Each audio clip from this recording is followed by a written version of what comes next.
Susan, why I keep seeing your name, and I know that I know it from somewhere, and I just can't figure out where Oh, you're from. I don't know. I'm in Milton. You're in Milton. Did Yeah, you do a summer thing with Anne? I forget Anne's last name. And Letterman? Yeah, like summer thing. Like, what do you mean summer thing? he had a summer workshop on. No, No. no. I'm very new to the fiddle violining world. Really? Oh, okay. Yeah. Yeah. So how long have you been playing? Who? Me? Yeah. Susan? Yes. I started. Well, okay.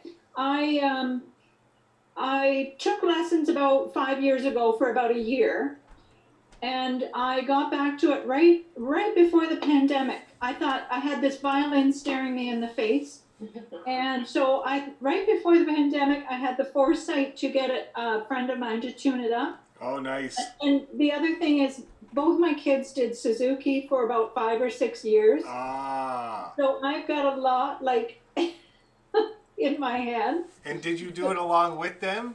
Oh yeah, yeah. Yeah, yeah. I So have. it's a lot of learning the without playing, right? Yeah, that's great. I mean, that you're not the only one. There's several moms, that I Yeah. have taught because their kids leave the nest or whatever, and you guys who went to all of those classes, and some people did the playing along with the kids And I because. should have, but I didn't, Well, right? it's Yeah. you know what, it doesn't really. I mean, maybe it would have hastened things, but still, like it's Yeah. so valuable, and those people often get along so good because Oh, you know. it's invaluable, really, because I knew you just know so much. I mean, Yeah. I had done piano as a kid, so I could read music, but the violin is a whole different. It's a Oh, whole it different sure thing. is. Yeah. Yeah. That's great to hear. That's interesting. It's really Yeah, interesting. You're it not the has only been one. really good. I have really enjoyed it, and Yeah. I find, I started in the fall with you with the orchestra, Yeah. and oh man, it was a slow start, and I'm just now finding I can get some speed up. Oh, You that's know, great. Yeah. yeah. That's Yeah. excellent. That's a great. I love those stories. Are you an academic? One time. No, I mean I work in a school, but and I'm academically minded, but I'm not in academics. Okay. Yeah. Just trying to figure out where I might know you. I think I've got a pretty familiar face. I think that's it. Yeah. It could be. You said you joined the orchestra. Which one? The Wednesday night. The I'm in the Celtic Wednesday Orchestra. night. Oh, then that's probably how I know your name. I just Probably, yeah, Yeah, yeah. that's probably what it is. Yeah. There's a lot of names on that screen on a Wednesday night. I think Susan, you're usually in group two. So I can see you in group Page 2. Well, I'll tell you, I'm getting a new computer, and that's going to be the end of page 2. Oh no. Yeah, because well, I mean in a good way. Because apparently the only thing holding me back from having 50 people on one screen is my processor on my mom's Mac that I inherited that I've been doing all this on. She had an iMac 2012 iMac, and my brother-in-law gave me this gigantic TV screen when he moved to a new house. So that's what I've been doing all this on, and it's been working really good. But I make so many videos every day that it's starting to chug pretty good, and so I'm getting I'm gonna get a Mac Mini because I have this Bluetooth keyboard, which is awesome, and this Bluetooth mouse, which is also awesome. So I'm gonna get a Mac Mini because they're extremely powerful machines, especially for video, which I seem to have to do all the time now. And that means that I'll be able to have the whole orchestra on the one screen, which would be really great. Yeah. And how's everybody else? How you doing, Susan? Blazer? Good. How about you, Bev?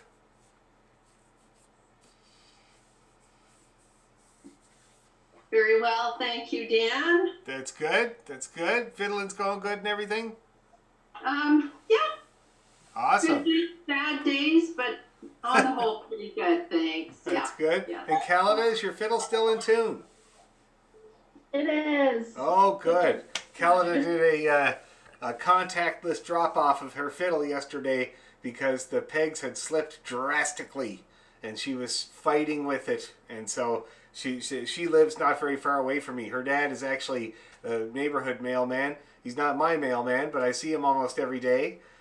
Craig, and so she dropped the fiddle up for me to get it tuned up. And you're not the only one, Calida. Another student of mine did the same thing. I was teaching her here on the Zoom, and she was doing open strings, and the E string, the peg just let go while she was playing it completely slack, like completely slack. And she was like, ah! And she doesn't live very far away either. So she said, "Can I just come and drop it off right now?"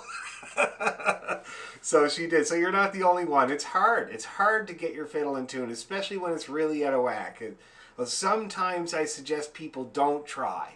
You know, if your fiddle is severely out of whack, you run the risk of breaking a string. But, you know, anyway. So there you go. So I'm glad you brought it over. And I'm glad it's still working good. And how are Simone and Diana? Doing okay? It's good? Right on? Cool. All right. So I think Stacy will get here at some point. And one other person said they weren't going. Oh, Melanie's not going to be here tonight. Something came up. So we will forge ahead.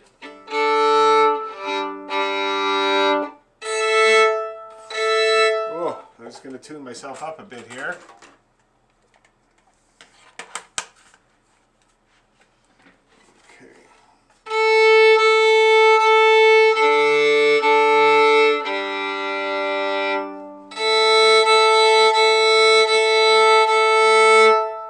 Better.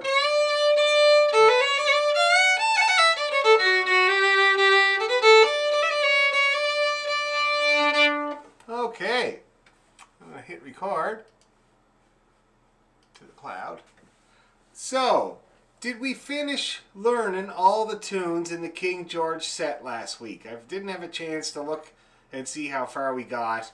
And so we did. So we finished the King's Reel then.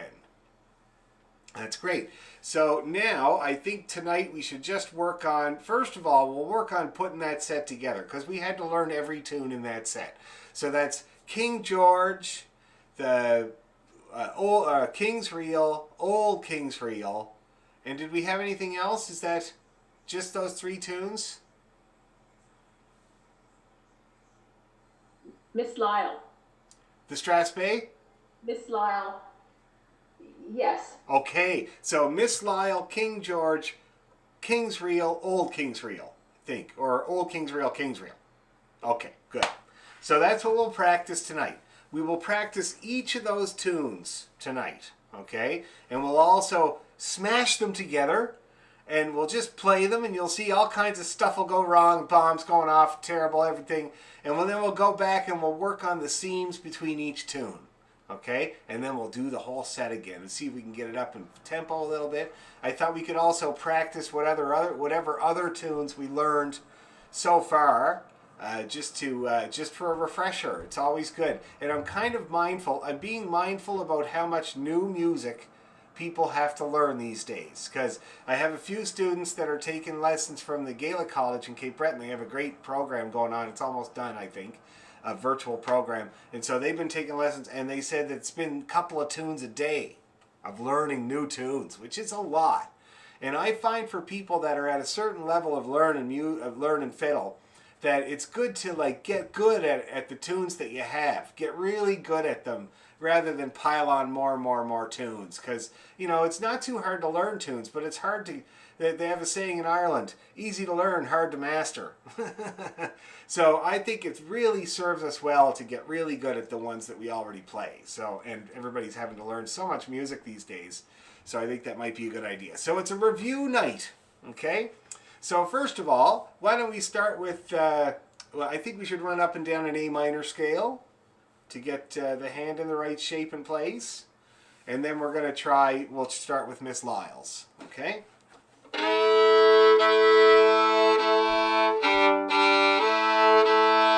There we go. Nice A. All right. A minor there, guys or girls. You're all girls. Ready? And...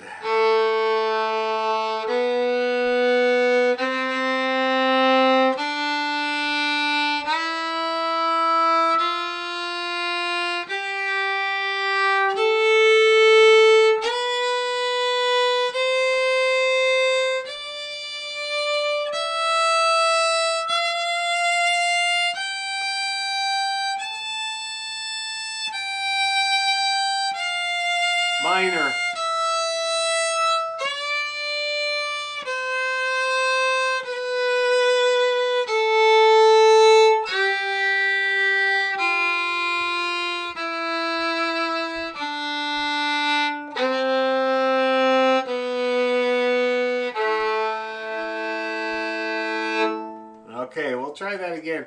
Deb, did you think we were doing major?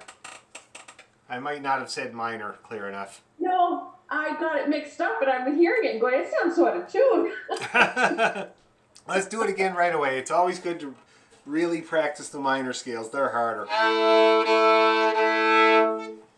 Ready? Oh, that's Kayla.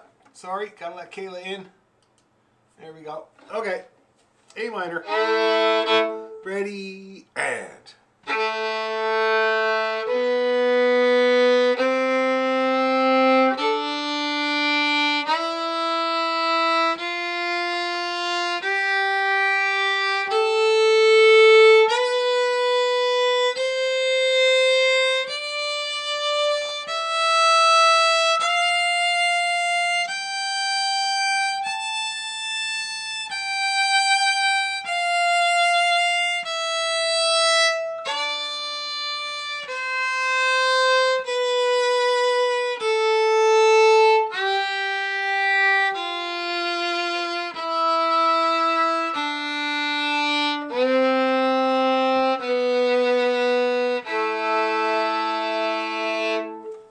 Okay, and there's Stacy.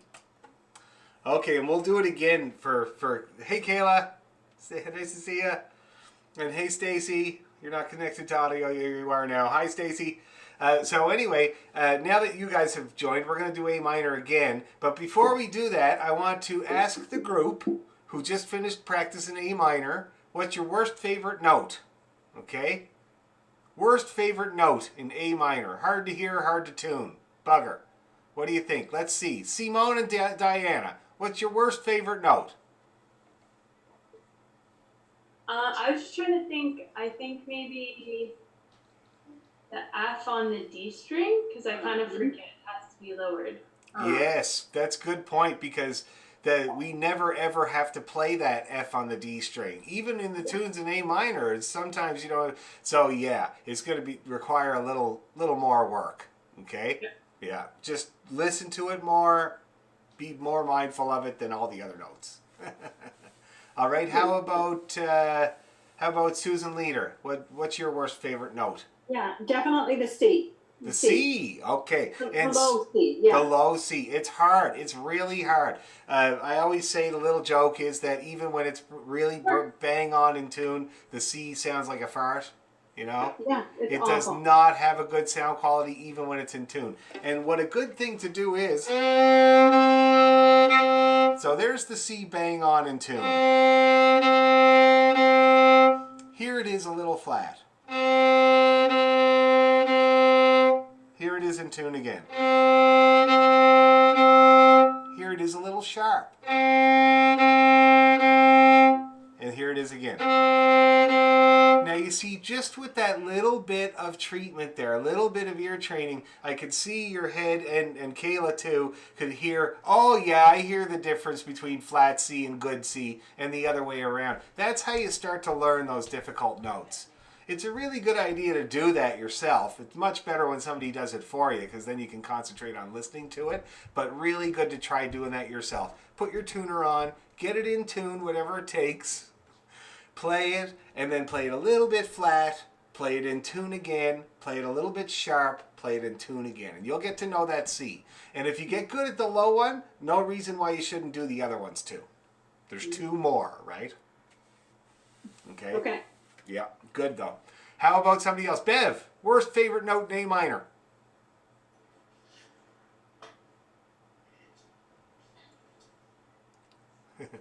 Sorry. Yep. It's the G on the E string because the F natural It's gone. It's departed. Yeah. Yes, it no longer has its buddy to cozy up against to know that it's in tune. Yeah.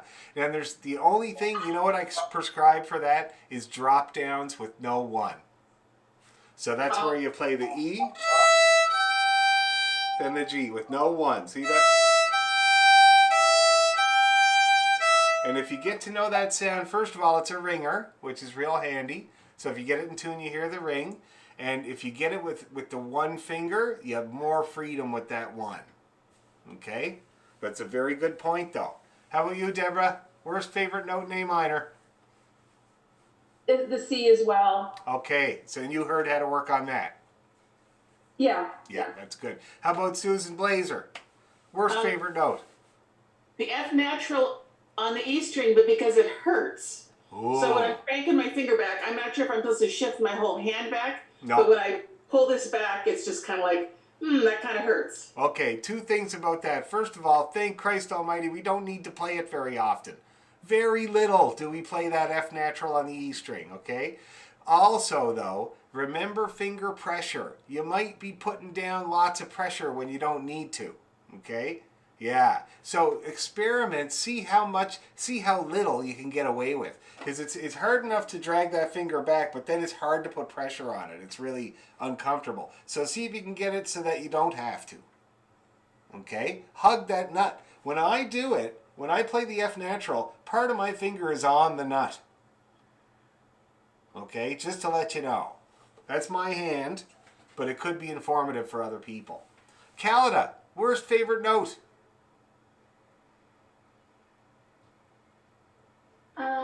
Maybe like the F natural to the G, like that, Yeah. like kind of transition, like Bev said. Yeah, okay, very unnatural Yeah, for the sure. C as well. And the C as well. So you heard how to work on those. And yeah, there you guys make great points. And always good when you do these scales, always good to identify those bothersome bits and make them your best friends. Okay? Anyway, let's try it again for the benefit of Kayla and Stacy. A minor there, guys. Starting on the low A. A 1, 2, A minor.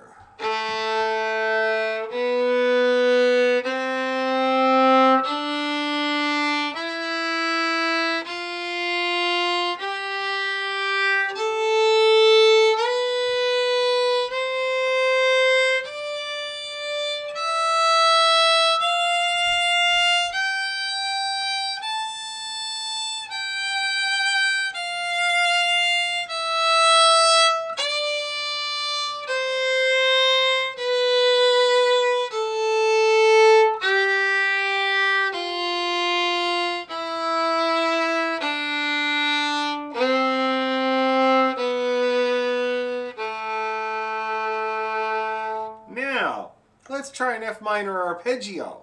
So while we're at it, all right? So that's 1, 3, 1, open 2, open 3 at the top. Okay? So get that low A ready again.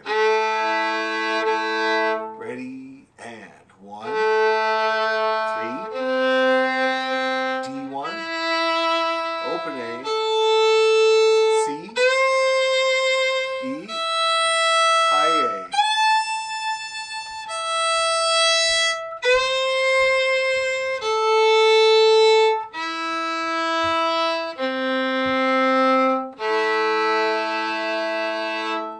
One more time for the practice, shall we? Ready and 1, 3, 1, A, 2, E, 3, E, C, A, D1,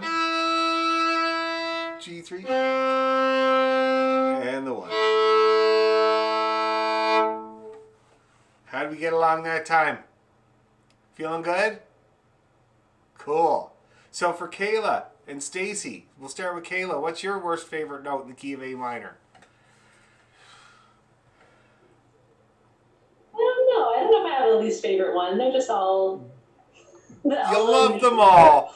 I'll just take a little bit of thinking. What are the you put some like fiddly notes into that arpeggio we just did. Fiddly notes? The C or? You mean like the double stops that I was doing? Double stops, yeah. Yeah. So whenever I play an A minor, every time I play a tune in the key of A minor, my first finger is down on both the G and the D. See that? Because just like these tunes, you're always doing that because they're arpeggio notes. See what I mean? and the Yeah. tunes are made of arpeggios. So I always do that because I'm either going to have to go back and forth between those two notes in this key. Most tunes do, or I like to play that double stop. It's a great way to end a tune in the key of A minor. Then there's this one. Okay, and there's this one. That's C and E together, so when you're going on the arpeggio. Or you can do the octave too. So those are fun things to do in A minor. How about you, Stacy? Worst favorite note in A minor? Easily the F natural. Which When one? You said put it back, sorry, the high. The high one, yeah. Oh yeah. When you said put it back towards the nut, like I did that, and even still, like it's a rotten note. Don't like it. Which way? Too sharp or too flat? It was definitely flat. Press Very sharp. sharp. Yeah. Try to let off the pressure as much as you can. I have barely a push on there when I play F natural. Sure. Okay, let's see if that works. Anyway, one more time, but this time faster. All right? Let's just see what goes wrong. Don't worry about it too much. You're muted. Ready, 2, 3, go.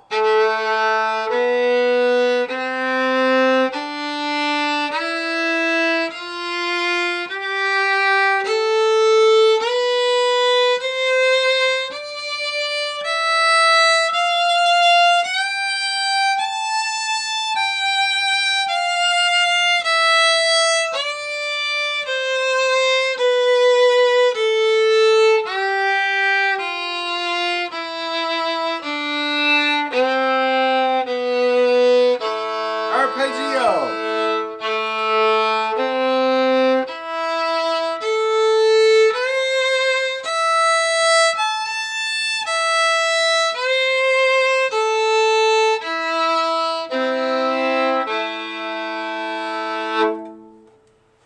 All right.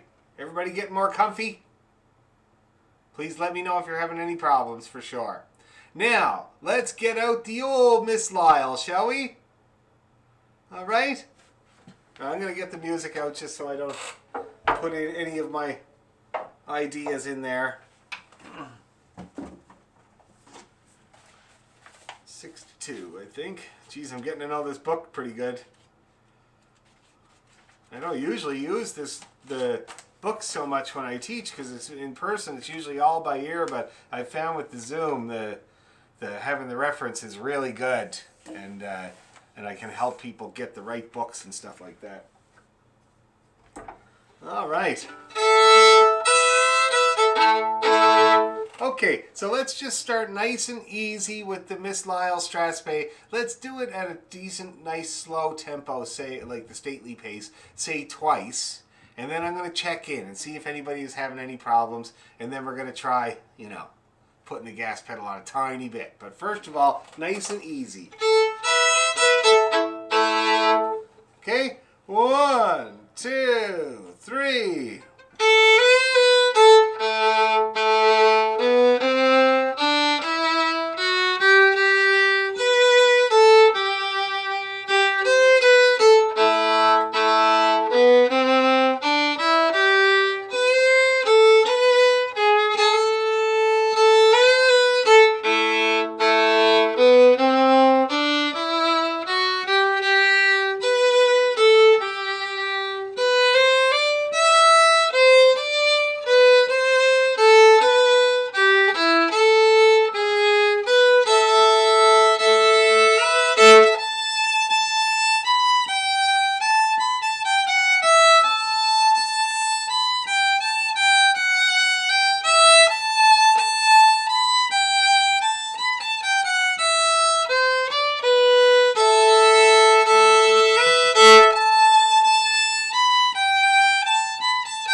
Okay, nobody had to stop except Deb for the dogs.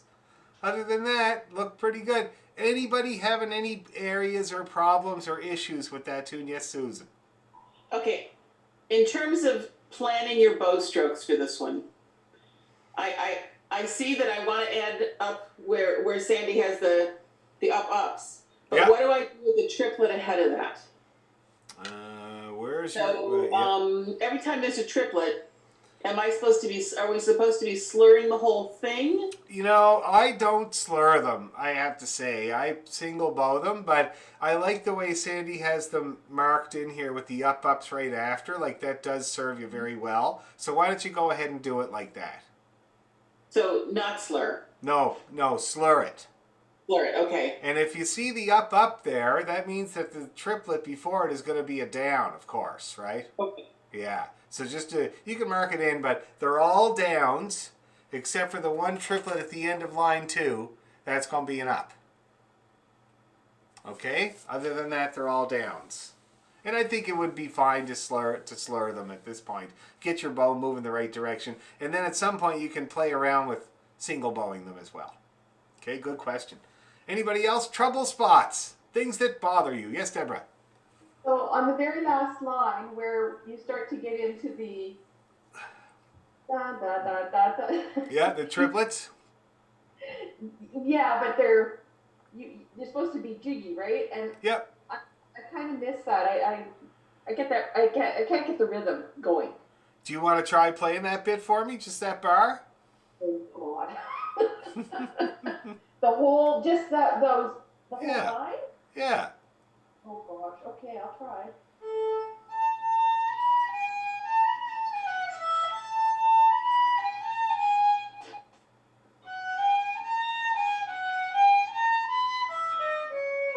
Whoops.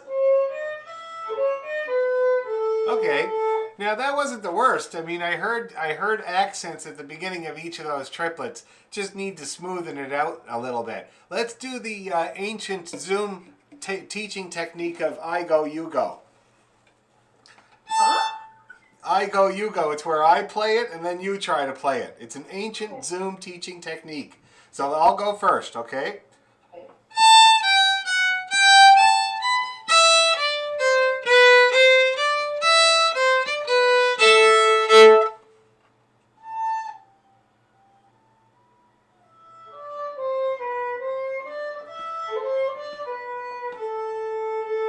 That was a little bit better. That was a little better. Now I'm going to do it one more time, and I'm going to really exaggerate those accents so you can hear it, okay?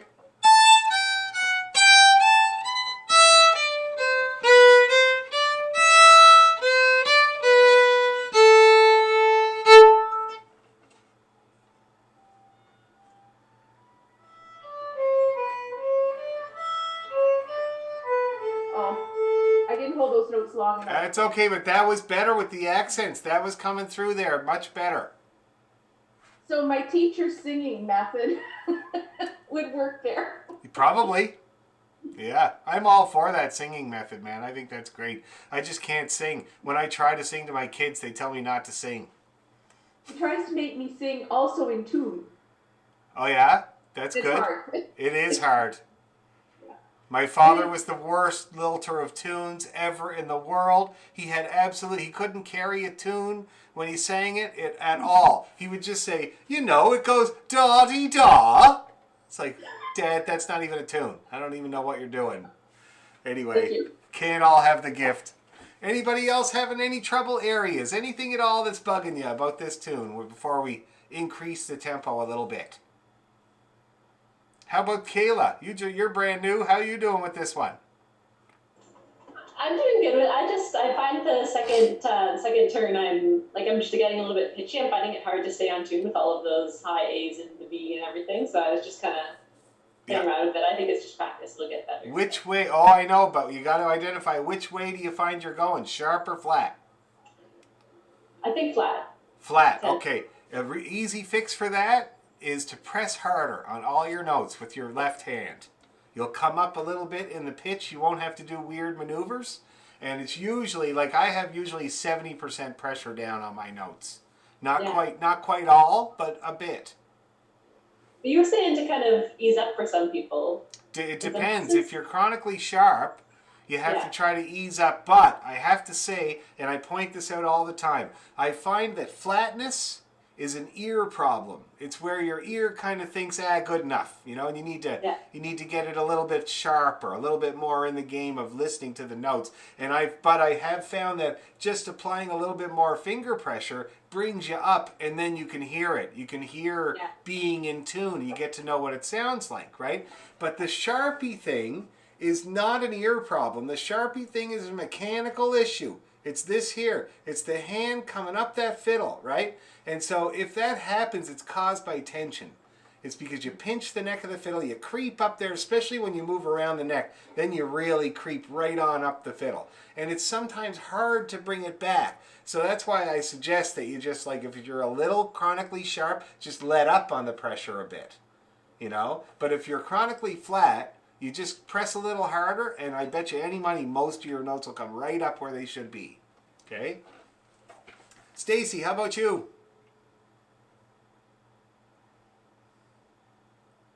So far, so good. Just honestly, I just need some more practice. Okay, well, let's do it then, shall we?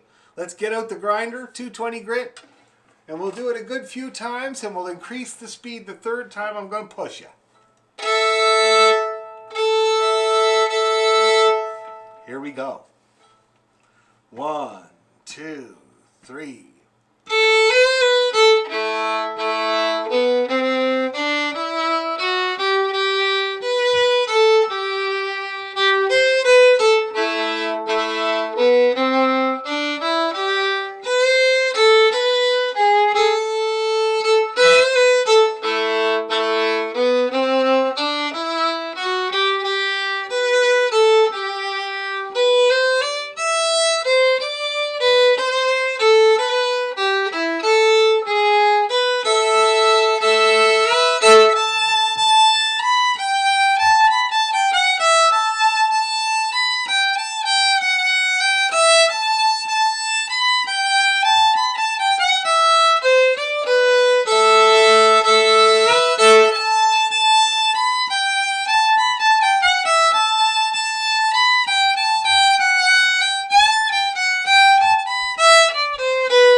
Ooh, I love those big up bows at the end. That's really good. It means everybody's got the bowing right and they're kind of going the right direction for the most part. That's really good. Everybody feeling good? Cool. Okay, let's move on. King George the Fourth. So we'll go first of all really slow, just like we just did with the other one. Nice and slow and easy. We'll do it 2 times and then we'll talk. Okay? God, this is a lot of A minor. I hope you weren't in a good mood before. Here we go. 1, 2, 3, and...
Okay, looking nice. The long bows at the end are nice.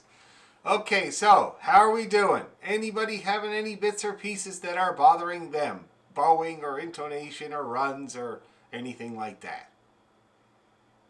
Anyone? No? Everybody got it perfect? Right on. Cool. Okay, well, let's increase the tempo a bit. Let's see how fast we can do it. Okay? And then maybe we'll try putting the two Strass bass together. Might be good to do it kind of in pieces like that, okay? To put the whole set together. Okay, so a little faster with the King George IV. 1, 2, 3, and...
Yeah. Anybody have to stop at any point? I didn't see anybody stop, but I always like to check in. You did, Debbie? Where any bit in particular, or just kind of in general? I don't know where. Oh, when we went over to the second part, just getting my bow going the right way, I get the notes backwards in my head. I don't know how to explain it. Oh, you mean you go C sharp instead of C sharp E? Yeah, I get a little bit mixed up sometimes. Okay, well, all you got to do is just quit doing that. You should be just fine. Okay, I'll do that. Anybody else have to stop or have troubles with the faster tempo? Like, did anything come up against you there? No? Okay, cool. So let's try smashing them together, all right? And we usually do tunes twice each in Cape Breton. So let's do the Miss Lyle Straspe twice. Yes, Susan? When we're going back to Miss Lyle's, Yeah. could you just take us through the third line and that triplet there and then up, up? Because when I play it by myself, I'm not getting the rhythm. In Miss Lyle's, third line or fourth line? You mean fourth line? Possibly. No, yes, I do. I mean the fourth Okay. line. All right, so... Okay. Yeah, and there's a little dot there on the F sharp so you can hold it. Okay. Oh, you were going... Yeah, and it wasn't working. Yeah, I think the dot is nice. I think you'll enjoy it. Okay, now I should just show you. I'm going to demonstrate the scene before we put the two tunes together. So when we go from one to the other, and you can do it with me if you want, I'm going to start from the triplets. Okay, and I'm going to show you how it goes into the next tune. So you can either listen or try it, but either is good. So...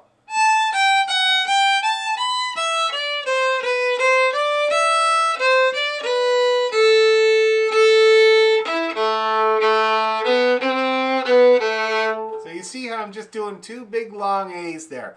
If you look at the music, there's a great big long A that finishes Miss Lyle, and then an A pickup note. And then you look at King George IV, and there's another A. My God, it's as if Scottish people like that note or something. And so then I just join that together. So I make two great big A's, and then into King George. Okay, you get what I'm talking about? I'm going to do it once more. You go ahead and try to do it along with me. From the triplets. Ready, and...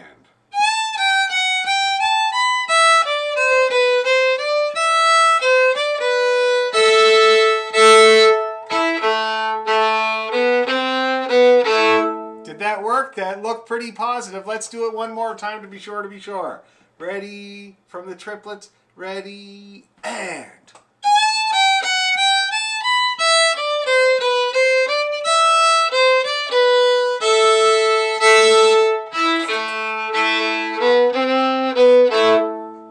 Yeah, that looked very good. Confident, okay?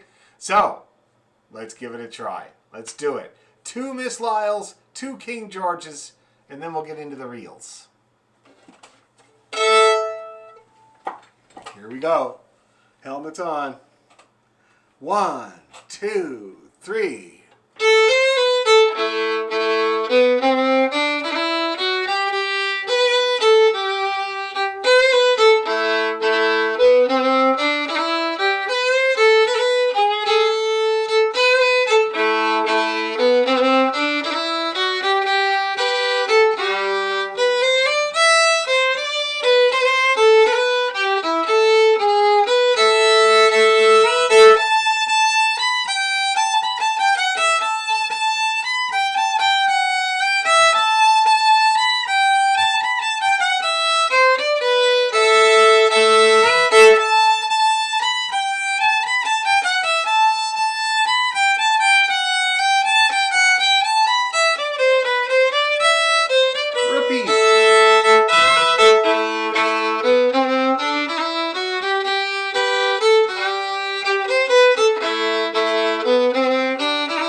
All right. Now I got to say that I'm watching everybody during that whole thing, and everybody looked like they were having fun, like not much wrong going on.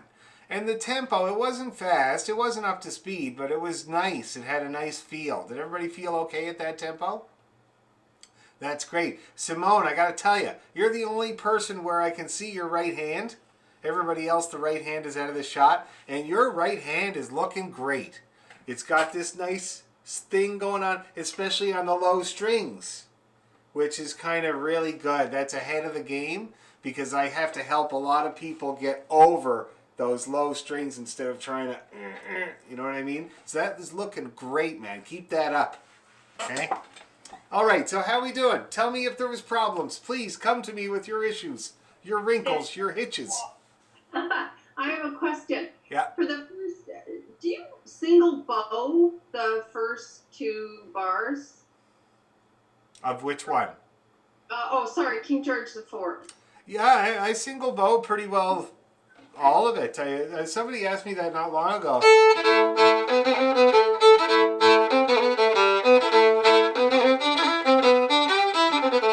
See, that's pretty well straight, uppy, downy there. Can you just slow that first measure down, please?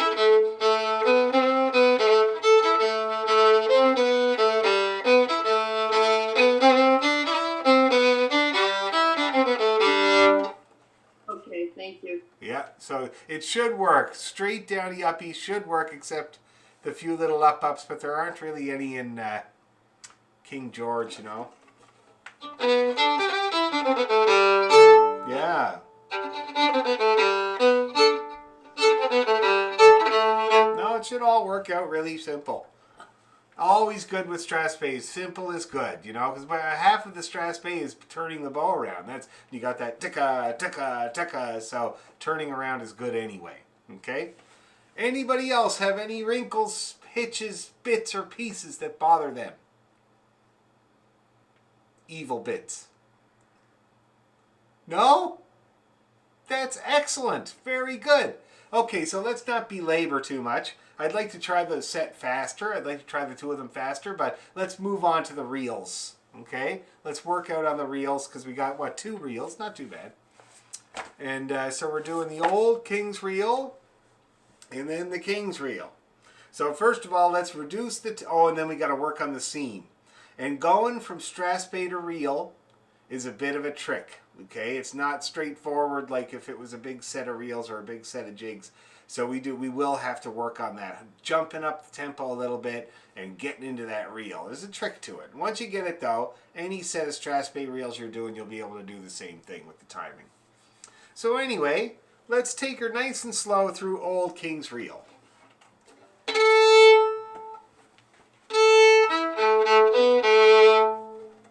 Okay, just to refresh and review. 1, 2, 3, and.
doing? How we doing?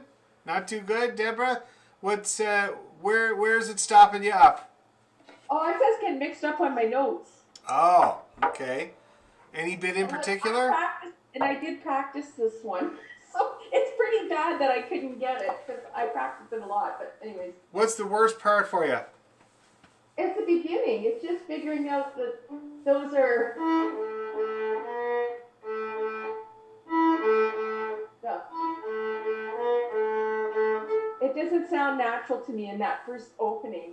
Oh, really? Whenever something doesn't sound natural, you try to make it sound natural. It's a little trick I learned off Pierre Schreier, and it's like you make the weird familiar, and then it doesn't hit you anymore. So what I would suggest is just playing, and you know what? It makes more sense if you play the next bar that comes after it.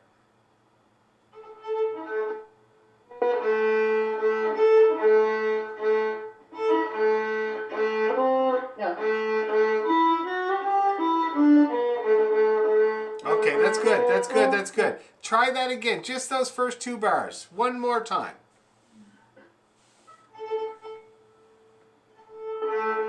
Yeah. Oh, you're missing the E now. That part is getting me. It's arpeggio.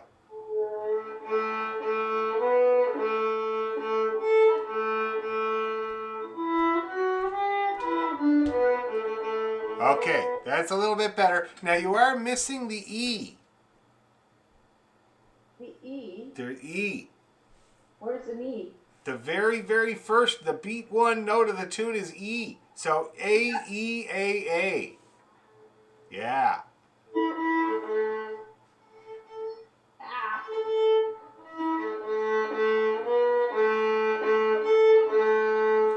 Same there. Same thing there. I thought I was hitting the E. You know what it is? I've got my fingers crossing, and I guess I'm hitting more of the G string. Yeah, I think you're right. So it's a bowing thing. So make sure your bow is spending enough time on each string there. That's better.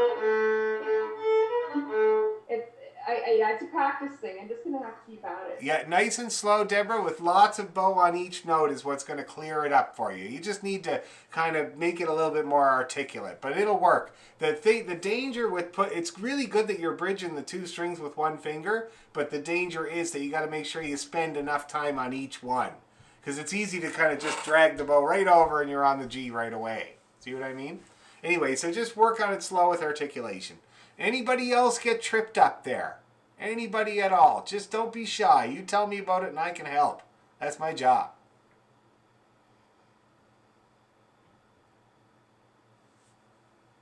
Dan, Yes. I'm finding that the timing of those first 2 bars, especially the first 4 notes, well, probably the first 2 notes, it's just really, I mean, it's like the Strat Spey, and then it goes into a reel. No. So disregard. I might have mentioned it last time, but I'm not sure. Maybe it was a different group. God, I have 2 minutes of this going on. But anyway, those little dots and dashes in the reels, all of these tunes were meant to be played either as Strat Speys or reels if you wanted in the old days. You totally disregard that dot and dash there. Oh. All that's meant to do is show you that you can play it as a Strat Spey if you want. And back in the old days, they used to do that. Oh, that really helps. It's just straight 8s. The whole thing is just straight 8s. Okay, that really helps. Thanks very much. I think it would help, yes. Anybody else having any issues like that? Do you mind just playing those first 2 lines, first as a reel and then as a Strat Spey? Sure. It is totally cool. I don't know why people got into the habit of doing it. Maybe it just got confusing, but first of all, a reel.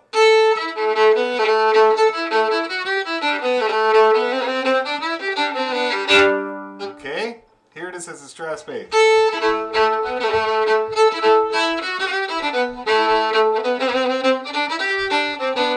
It's totally cool. Yeah, I like it as a Strat Strathspey better, actually. Oh yeah? Oh, there you go. But yeah, so in the King George set, maybe it's just that in this set in Cape Breton, we've always done it as a reel. Though this one and the next one, and they all are called reels too. But that in that book, that's what they did. And there's other reels in there you might find, like Miss McLeod's reel, also has some dots and dashes in it in the Sky Collection. But that's again only if you were playing it as a Strathspey, which you could do it. Dum dee da da da dee. See that? It's kind of cool. Very Scotchy. Okay, any other issues? All good points. Good to clear up. Any other issues at all? Don't be shy. Okay, that means faster. Let's do it. Hope you brought your bike helmet. Remember, just fall back on arpeggios all the time. You got to play that arpeggio like 4 times in the A part there. Okay, here we go. 1, 2, 3, and...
One more.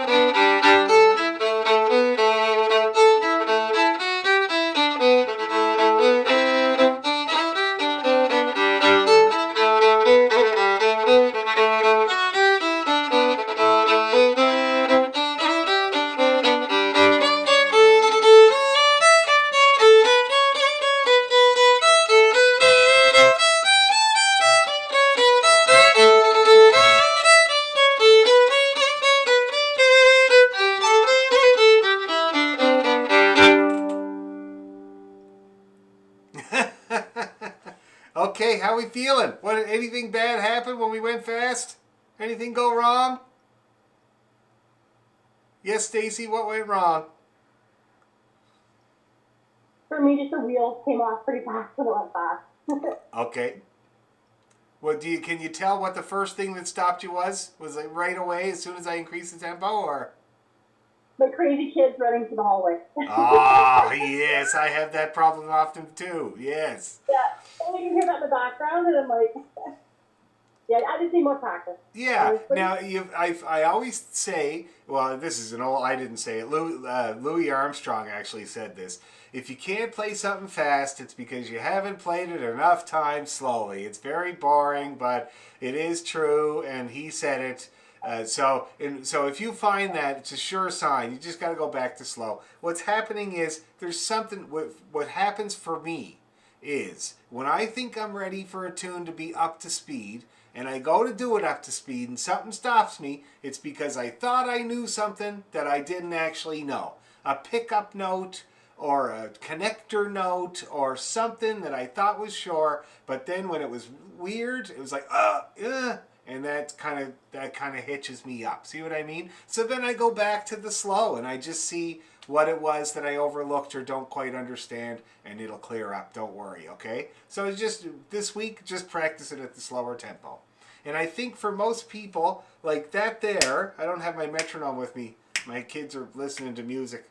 But that there is how fast we were. And I have a feeling that's about 85 or 80. That's been my experience. So for a practicing tempo, 75 would be a really, really good practicing tempo that gets you nice and solid. Okay? So take her back a few notches this week and it'll help.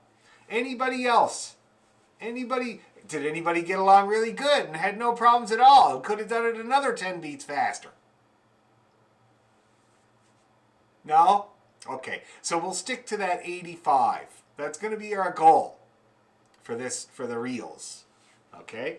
Now let's take a look. If we're good with that, we feel okay about that, let's take a look at the King's reel.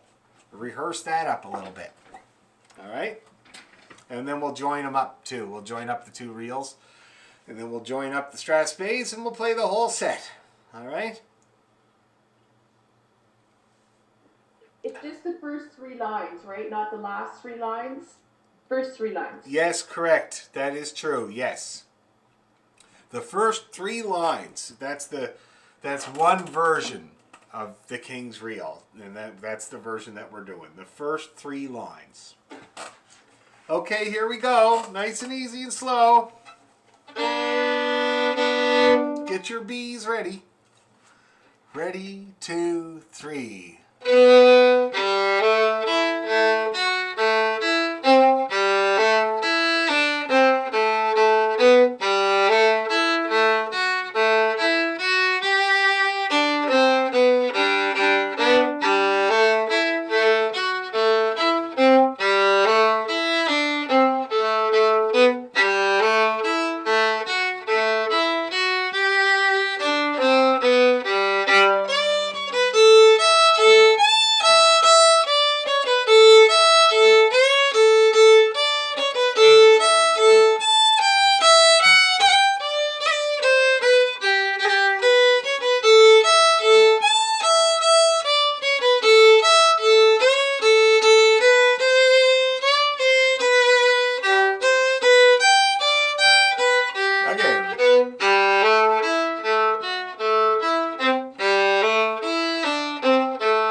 One yet.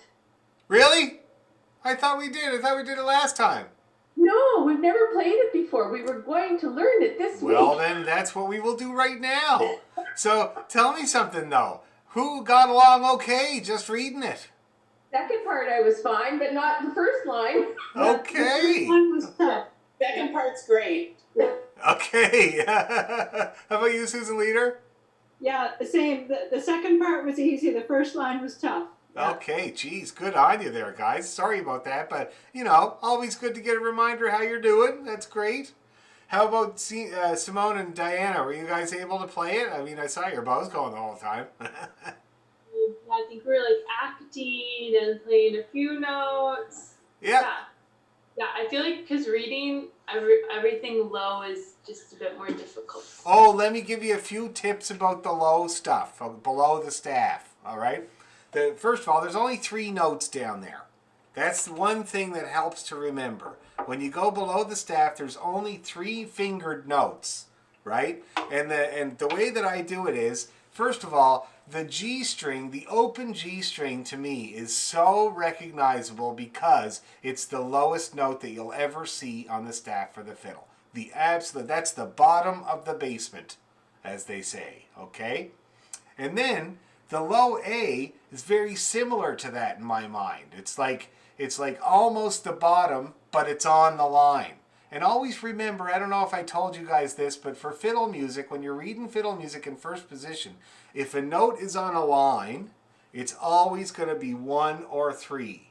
Always in first position, okay? If the note is on a space, it's always going to be 2 or 4 or open. The even number fingers. See that? So lines, spaces.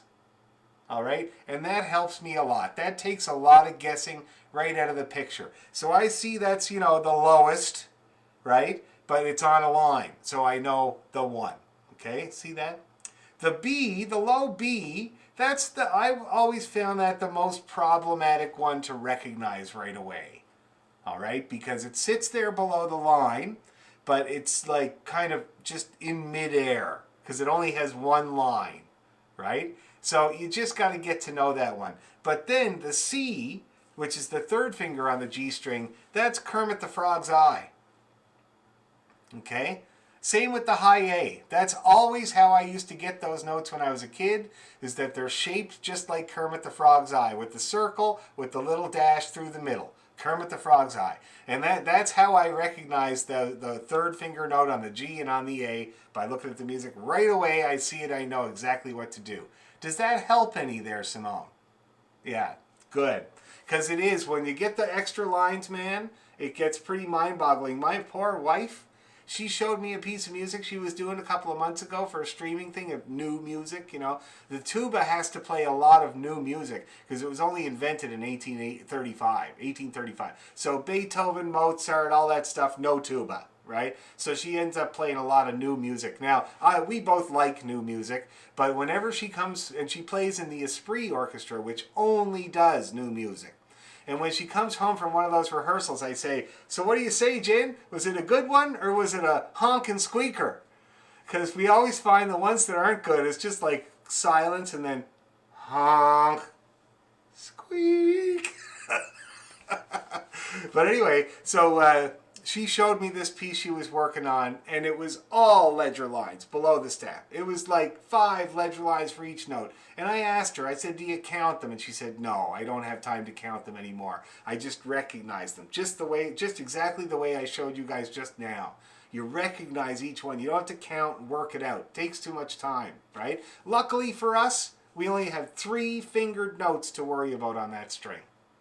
So if you get to know them, no more guesswork. Okay? When it goes above the E, different story. Any other people having problems or anything at all? That was really good point to make. Really good. But I guess we have to learn it. So let's learn it. Okay.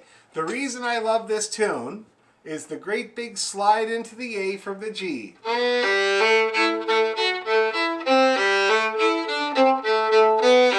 I love it. And it happens 3 times in the A part. You see that? Going from G into A on an up bow slur, or down bow slur. And that connector note, so let's just do that bar there. We got the B pickup, which is on an up bow. And then we're going to go from G to A. And then we're going to go E to A in an up bow. Okay, and then F to A. Back to the E. And then a C is the pickup note to go into that big swoop again. You see how that changes a bit there. Okay? And we're going to practice that a few times. And I don't know if anybody noticed, but I put my first finger down there and it pretty well stayed there, except to play that open G and then back down on the 2 strings there. Okay? Let's try it again there, guys. Girls. So, up bow for the B. Ready? And.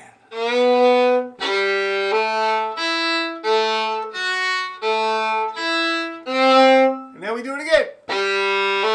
Now this time we go E down we go. Okay, a little scale down there, skipping the 2. Okay, and that's okay because we're going to play the 2 next as a pickup note for the next big swoopy thing. Okay, you getting the idea there? So let's play that second phrase now. That has a C pickup. Okay, and we're going to go in through that and we're going to play the little scale down. So C pickup note.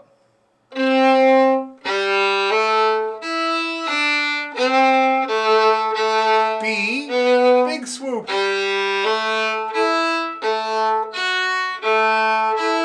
And then we go up the scale, back down from D. And that's basically how it's put together there. Okay, you see there's 3 phrases that are very similar. The middle one is the different one.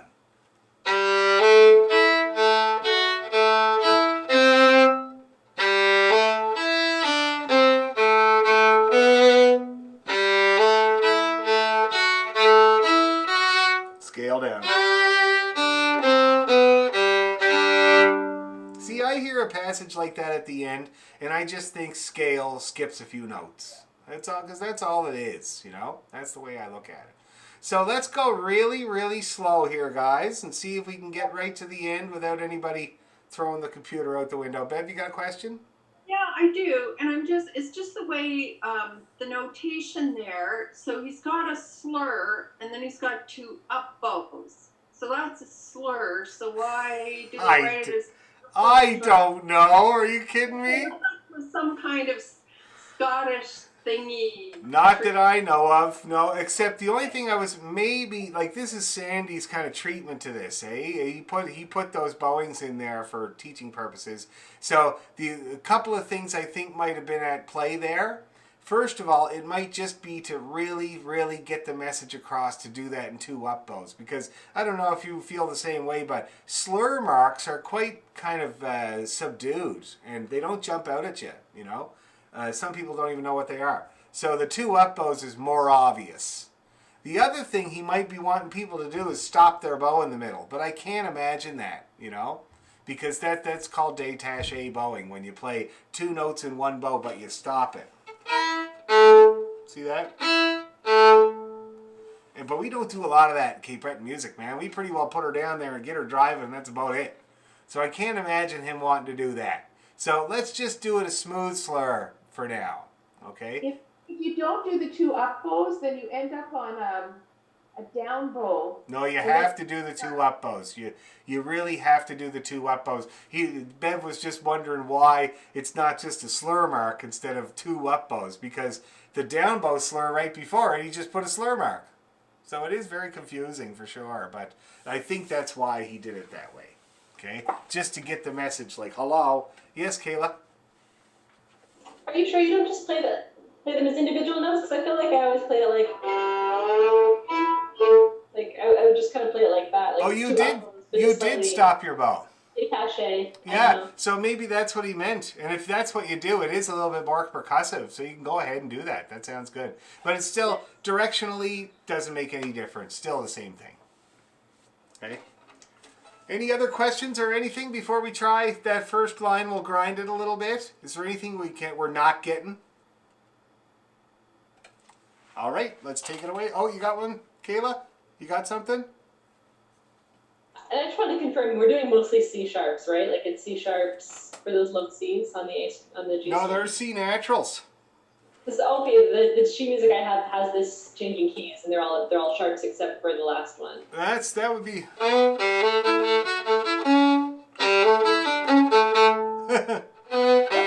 you wanted this one? Yeah, I'm on that one. Yeah, and I don't. You're right though. He has C sharp. Yeah, that's the one in that's page 63. But I'll just say again, this like Sandy will put these sets in here himself, and there's 2 sharps in the key signature, which is confusing. We're in A minor here. There shouldn't be 2 sharps in the key signature, and also that would mean that you were supposed to play those C's, except for the one that he's got marked natural, sharp. But I played this set with him a million times. I never heard him play C sharps there. Because I hate that C sharp, so I'll take it out of my brain. No. I think it's just a bit kind of a typo, I think. Okay. Yeah. Yeah. Anyway, okay, that's a good question though. Let's try it. Nice and easy. 100 times. Here we go. 1, 2, 3.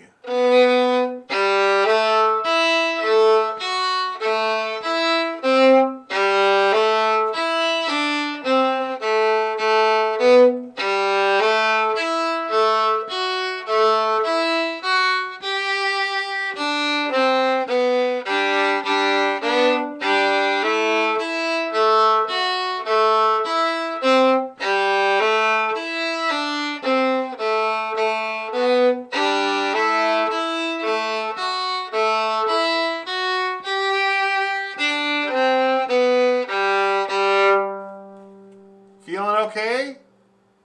Okay, let's go a little faster with it. Now I realize now why he has the C sharp in the key signature, and it's for the second part.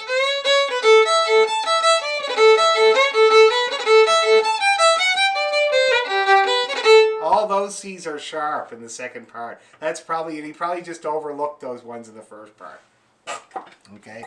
Anyway, a little tiny bit faster with that first part there, guys. 1, 2, 3.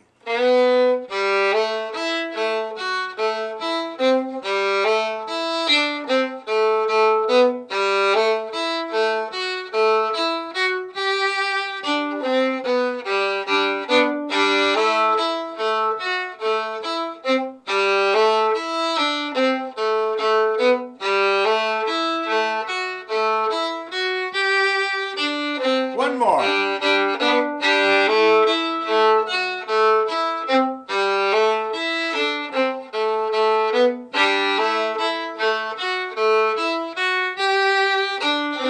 Repeat.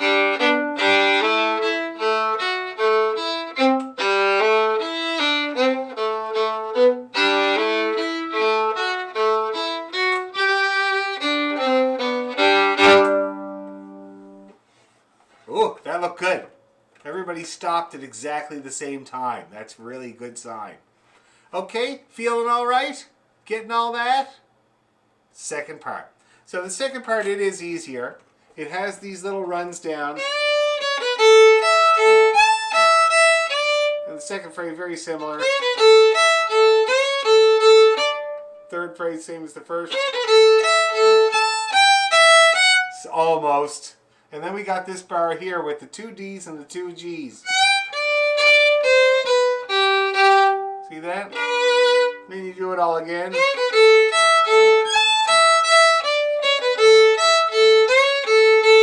And then we got the ending. The ending is a bugger, for sure. No question about it.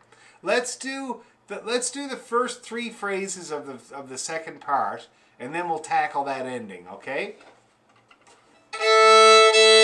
So it starts with the D pickup note, and then we just got the CBA. Get used to it. We do it 1, 2, 3, 4 times in this part. So D pickup note, CBA, E, A, high, CBA,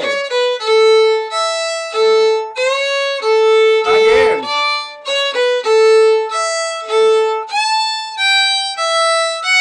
And then D, D, G, G, and then the CBA, and again, and then we'll get the ending. Now, how did all that go there, guys? Everybody able to do it okay? Let's grind it a little tiny bit, those 3 phrases, okay? D pickup note. Ready?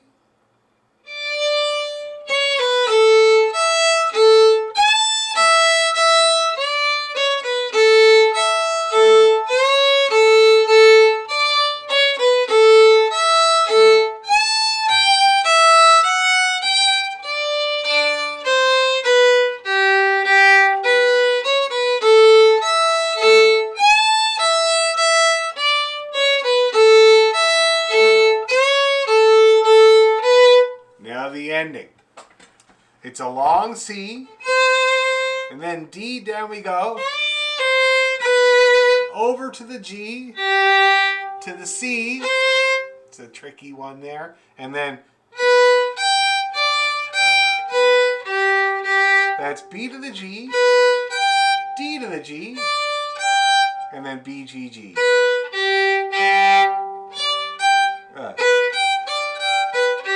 And when I do it, I always go. I kind of leave the fingers down and play them as double stops, but you don't have to do that, don't worry. But anyway, let's just get that ending, all right? Long C. We'll go nice and slow. Long C, ready, and C, D, C, B, G, C, B, G, D, G, B, G, G. Yep, that's right, that's right. Let's do it again. Long C, ready, and C, D, C, B, G, C, B, G, D, G, B, G, G. Yep, that's looking pretty good. One more time to be sure. Ready? 2, 3. C, C.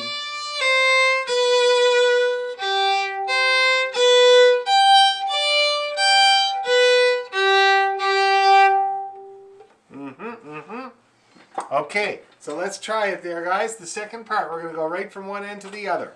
Let's see what might happen. Okay, D pickup note. Actually, 1 second there. Do a little bit of a couple of these. There, that's better. Okay. Okay, let's do it. D pickup note on the up bow, ready, and...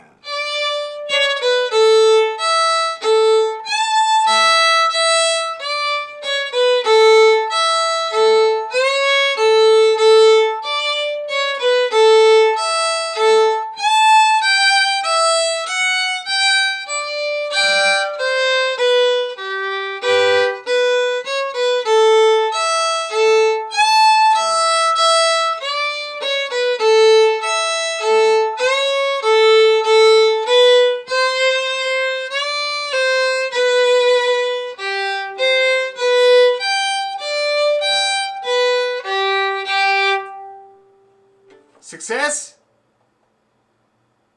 Great! Let's do it again just like that, except better. D pickup note on the up bow. 1, 2, 3, and...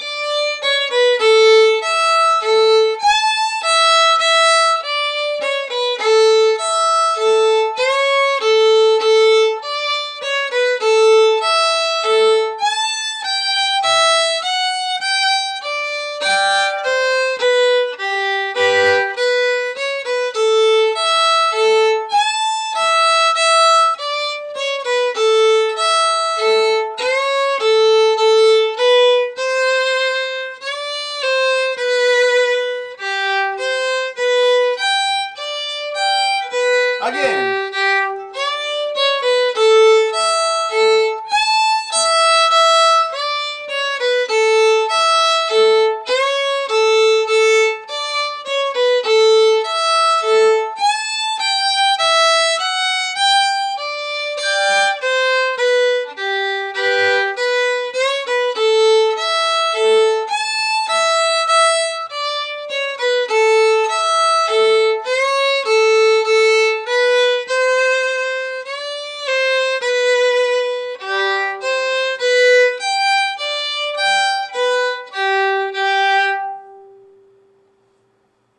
Looking good. Everybody's looking pretty confident there. That's great.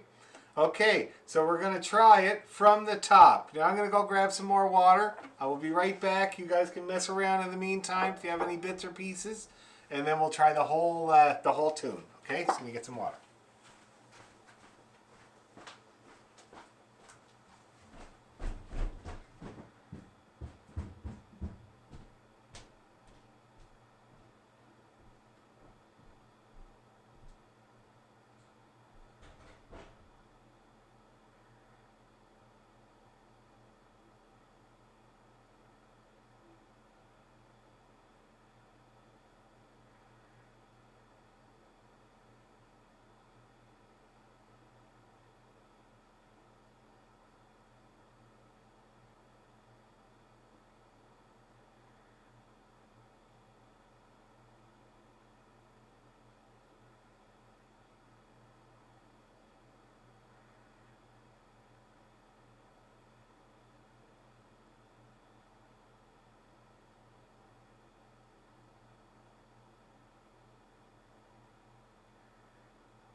That's good.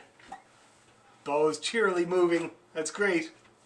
I'm addicted to sparkling water. Somebody got me a soda stream a couple of years ago, and I go at it all the time. But the only thing is that since the COVID thing, Canadian Tire won't take back the canisters right now. And so right now, under my sink, I have 10 canisters, CO2 canisters. And you can't just take them back. You have to get another one. You can't just take them back and they give you the money. You have to get another one. So at the end of this, I'm going to have to go to Canadian Tire and get, I don't know, 25 SodaStream canisters. I really think it's a bad idea to not take them back. Okay, here we go. Whole tune. Geez, my bow had just tightened quite a lot there. Like, I didn't look, and I came down and I looked at it, and it tightened on its own quite a lot. Watch out these days. Is the temperature and humidity fluctuations right now in February is murder. So always keep an eye on your bow. It tightens on its own. Okay, here we go. King's Reel. 1, 2, 3.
How we doing?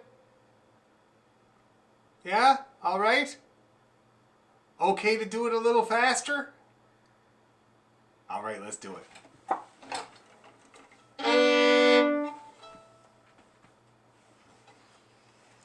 Alrighty. Yep, that's all right. Take your time, Diana. No rush. It's fiddle music. Okay. 1, 2, 3.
I love when everybody stops at the same time. It's a good sign.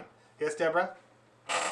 Ending seems really odd. If this was where we were finishing this song, it seems unfinished. It is unfinished. It ends on the G, which is like the note before A. It's like the tune ends on a pickup note or something. It's one of these tunes that leaves you hanging. So usually when I hear it, I mean, we used to go into Miss Lyle's afterwards. Not the Strasberg, but Miss Lyle's Reel. So we added a tune to the end. And who else do I play with that also does? But if you were to use this tune as the end, as the very end, you would go.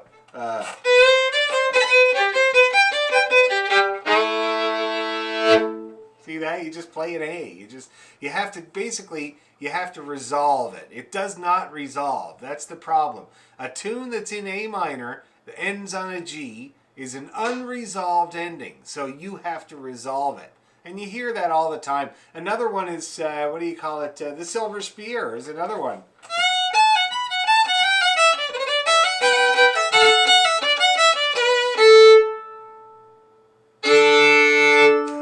See what I mean there? You have to do it yourself or go into another tune. Okay? So yes, you're right, Deborah. It's one of those endings that leaves you hanging, and it can be a little weird to get used to, but that is exactly, it's meant to go into another tune. You know, that's the big thing. Okay? But we'll just go back and play a big A, and that'll be it for that set. Unless we tack another tune onto it, maybe a different key would be nice, you know, for a change. But we'll see. So now, shall we try the two reels together? Okay? Ooh, something just dropped up there. Okay, she's all right. Oh God, that's my little girl. She got her Irish dancing shoes today, and she's been wearing them ever since she got home from school. She's breaking them in, as it were. Okay. Anyway, let's do it. Both reels. Oh, poor thing. Okay. 1, 2, 3, and.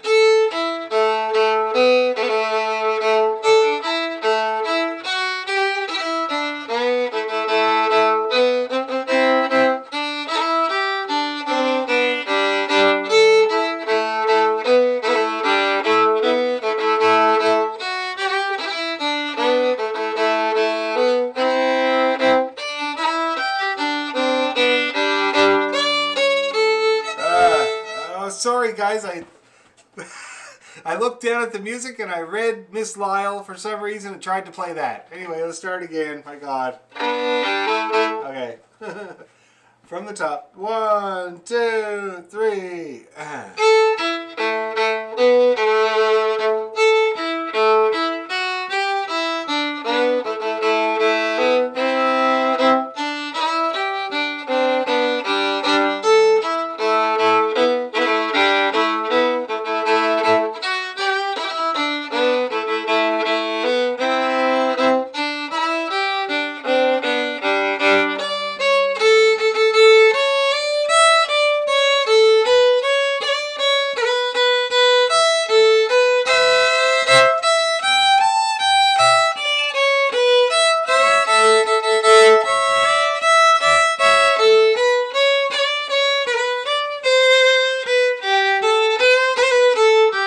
One more.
There you go, Deborah. Okay, so how did we do with the two reels together? Anybody have any problem areas? Oh, fair into middling. Fair into middling. Well, we'll take that for now. You know what? The thing is that because a lot of the notes, like when they're in the low end, they sound deep. You could still hit one of those notes and it doesn't sound odd. It didn't sound odd to me. It just blended in. Okay, well that's good. Yeah, you're right about the low notes. Like the thing is about the low frequencies is that they're much slower.